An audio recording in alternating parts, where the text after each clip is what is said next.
Hi, Conduit. This week we continued in our sermon series, Misquoted. And the misquoted passage we talked about this week was Matthew 7:1.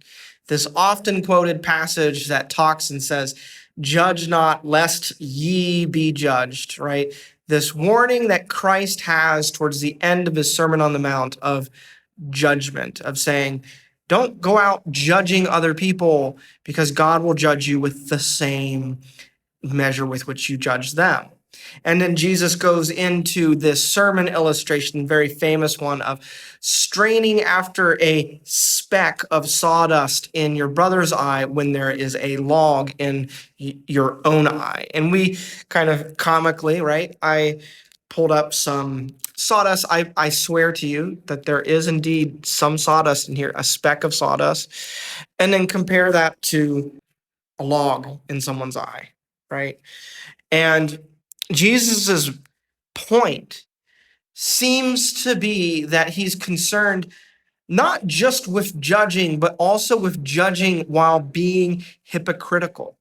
And we see over and over again as we look through Paul's teaching on what does it look like to judge. We went to Romans chapter 2, starting in verse 1, and Paul begins to say, what are you doing judging these people harshly who, when you acted the same way, why would you judge them without the grace and the mercy and the kindness that God extended to you? And then we fast forward and we looked at a passage in First Corinthians where Paul talks about what do we have? What is our business judging those who are outside of the family of God? We ought to be more concerned with those who are inside the family of God.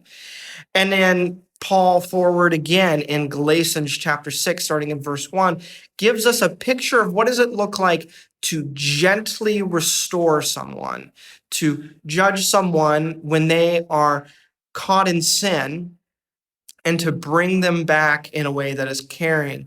But also, again, Paul reminds and says, be careful lest any of you should think that you are prideful and stumble. So as we see these passages, they all warn us of judging. They all say, be wary, be perhaps maybe a little bit reluctant to judge right out of the gate, because you yourself are deserving of much of that same judgment. Perhaps these passages also point to the need of some serious internal personal reflection. We can see anecdotally throughout our lived experiences that people often judge harshly out of a place of internal hurt or internal shame or guilt. And so we need to perhaps be prioritizing what God prioritizes, our own condition of our heart, not judging by appearances. Perhaps we need to be practicing the gospel. Right? And that's ultimately what we came to in an understanding of this passage, is that not that Jesus was talking in some sort of binary fashion, in that there is absolutely no condition under which you can make any judgment, no condition under which you should call someone out and say, hey, like, there is a better way for that.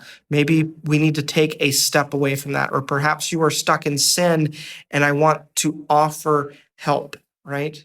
It's not that there's never room for that, but we need to be wise in how we do it, graceful in how we do it, and we need to be doing it in such a way that ultimately practices the gospel, right? Like we say here at Conduit that it's all about Jesus, and the good news of Jesus changes it all.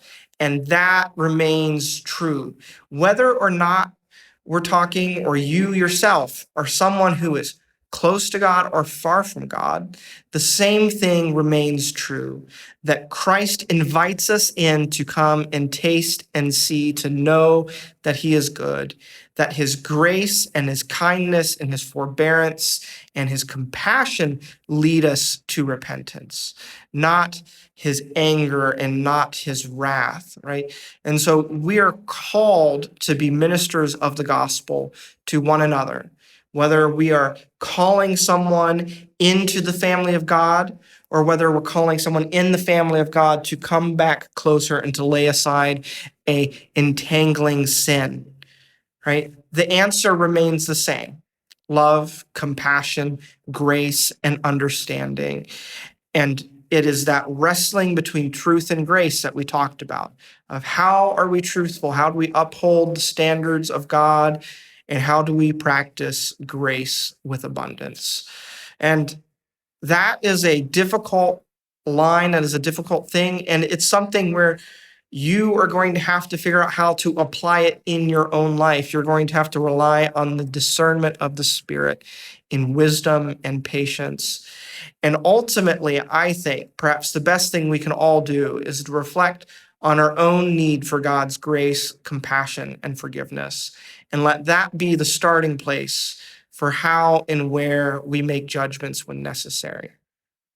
Conduit, I hope that this will be a helpful discussion for you this week and a helpful reminder of the gospel and of what it looks like to live in Christian community.